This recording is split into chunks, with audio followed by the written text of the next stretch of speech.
Hey guys, Simo here. So this is another behind the beat video. This is a short breakdown of the beat I made that's inspired by the style of NMIXX Know About Me. This one's called Show That.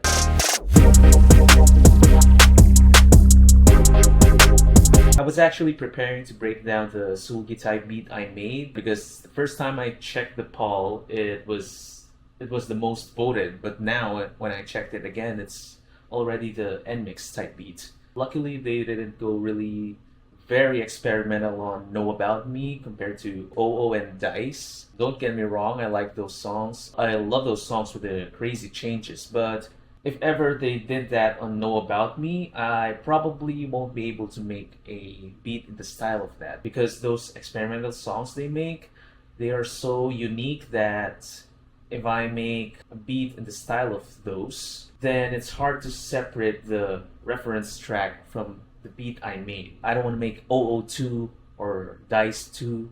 Compared to Know About Me, I can make a different beat and keep the same feel without my beat sounding like Know About Me 2. I really love those experimental songs they make, especially the ones that really change in genre or tone. I even made a couple of beats with a lot of beat switches. Some of you already heard those beats. If you haven't yet, or if you want to take a listen to them once again, I'll leave the link somewhere here or at the end of this video. So anyway, let's get to this beat breakdown. This is the main drum kit. So yeah, it's groovy as you would expect, and then the pre-chorus is different. You almost can't hear it, just like the Jisoo type beat I made, and which I also broke down. This also has the filtering effect. See this thing? It's moving to the right.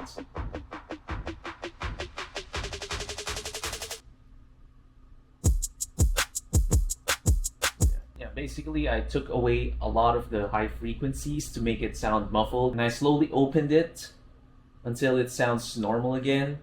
That's a trick to make the ears believe that the chorus is big. In producing music, space is limited. What I mean is that we can go loud in the verse, can go louder in the pre-chorus, but by the time we get to the chorus, there's not enough space to go very loud most of the time. Well, there are other techniques to work around on that, but what I did here was I gave the illusion that the chorus is big by adding a pre-chorus that started really soft.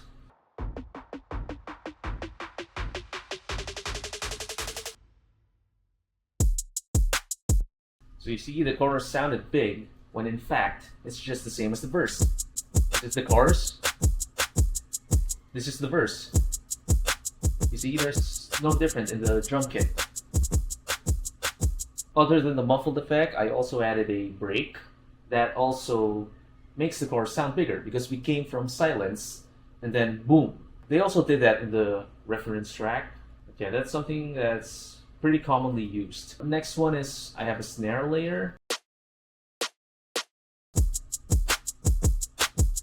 There's not much difference, but it's gonna pierce through the mix better this way. Also, that snare is also doing some rolls. As you can see here in the screen, by the time it gets to the roll, it's already in a different pitch. It's higher. It's higher and it goes down. So it sounds like this. Normally, this is what we would do. So what I did was I changed the pitch. And we have this hi-hat layer just to add some movement and some rhythm. This is what the whole drums sound like in the pre-chorus where it starts muffled and then opens up.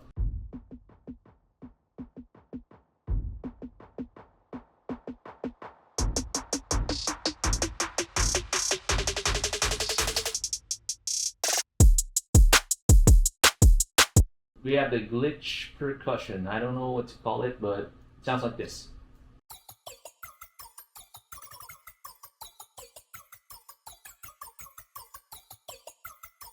Just to fill the space in the last chorus, also in the dance break, so that the final chorus is much more powerful. It's not that big, but it adds more movement to it. Then we got the basses, we got the 808.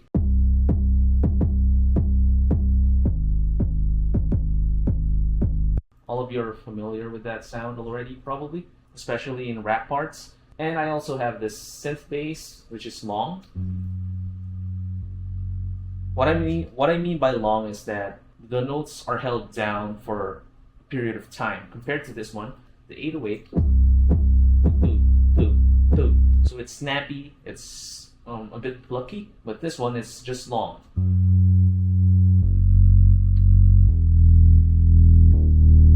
Compared to the 808. I use the long bass in the pre-chorus. Just like the drums, this bass is opening up. Started muffled, and then it also stopped. The last one in the bass part is the low saw. It's not really the bass territory, but it gives a low texture. As you can see, this is already a combination of that dun dun dun dun dun dun and the dun dun. Both the snappy bass and the long bass are playing together. This is what they sound like together. Okay. Next we have here some chords. This is the chords used in the verse.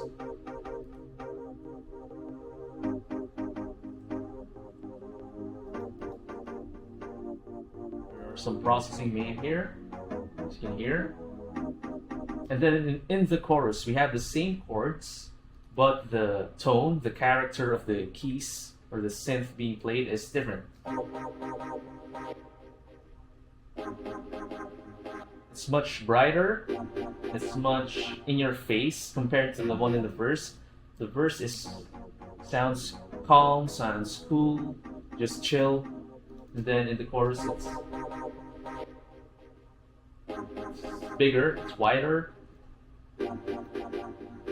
Aside from that, we also have a spiccato. Spiccato strings. Spiccato is this type of playing of the strings. It's short. In the first half, there's not much movement. It's just one chord, one chord, one chord, and so on.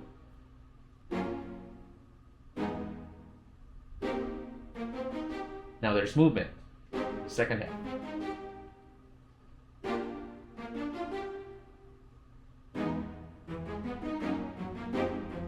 That's another thing that's important in producing music.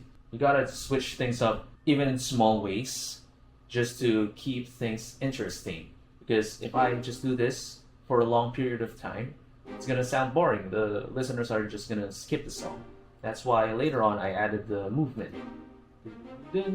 Now compare this. This is also strings, but this is legato. It's played long. So just like the basses, we have the short notes.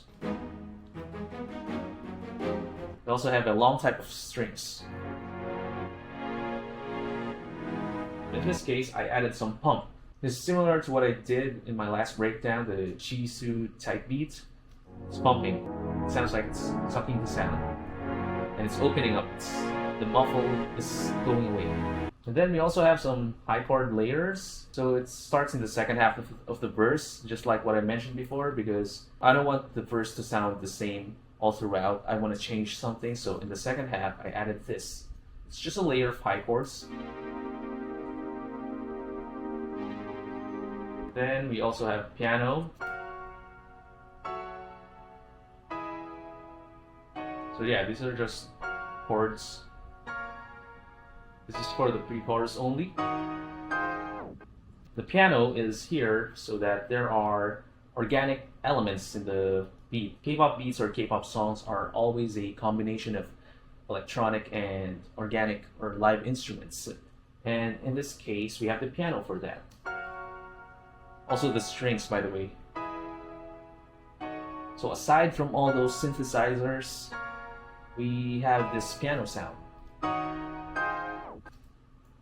Okay, you hear that? That last part? It's a tape stop.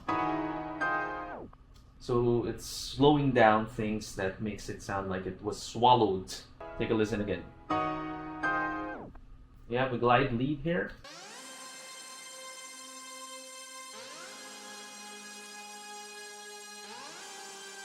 You can hear a ton of reverb there. If you look at it closer, it's like I'm playing two notes. But no. What's happening is there's a glide. As you can see, if you zoom in really far here, it's not playing at the same time. This synth was set up in a way that only one note can be played at a time. You see, I'm using a lot of my fingers here, but you can't hear a chord.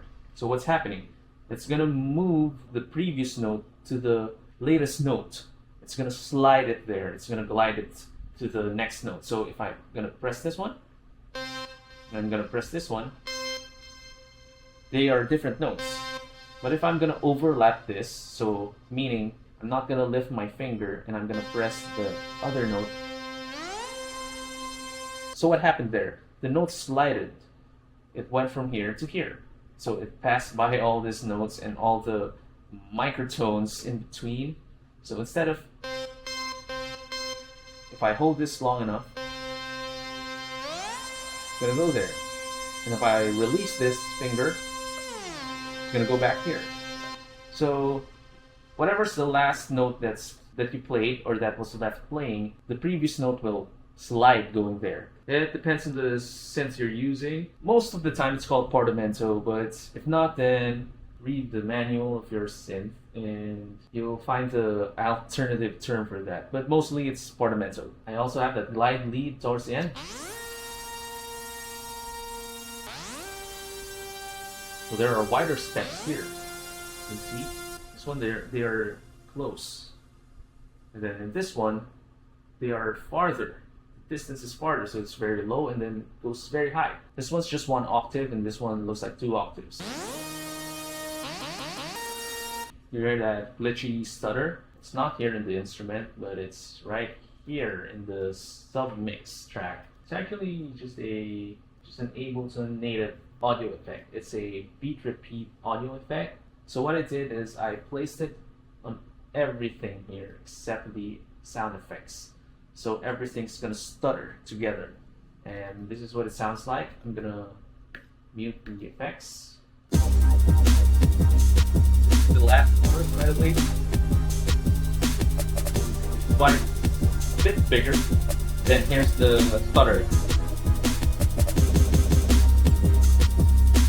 What I mean by effects, there are lots of effects in making beats. We have the effect plugins, but what I meant was the sound effects like this guys.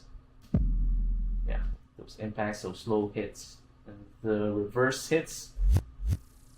Yeah, they're just there to make the arrangement sound better. They're mostly ear candy. Let's listen to the pre-chorus starting with the end of the verse and then going to the chorus. So you can hear what I'm pointing out a while ago about making the pre-chorus sound softer or sound less so that the chorus will sound bigger. It's gonna make the illusion that the chorus sounds bigger. I don't know if I mentioned that in my previous beat breakdown. Anyway, here we go.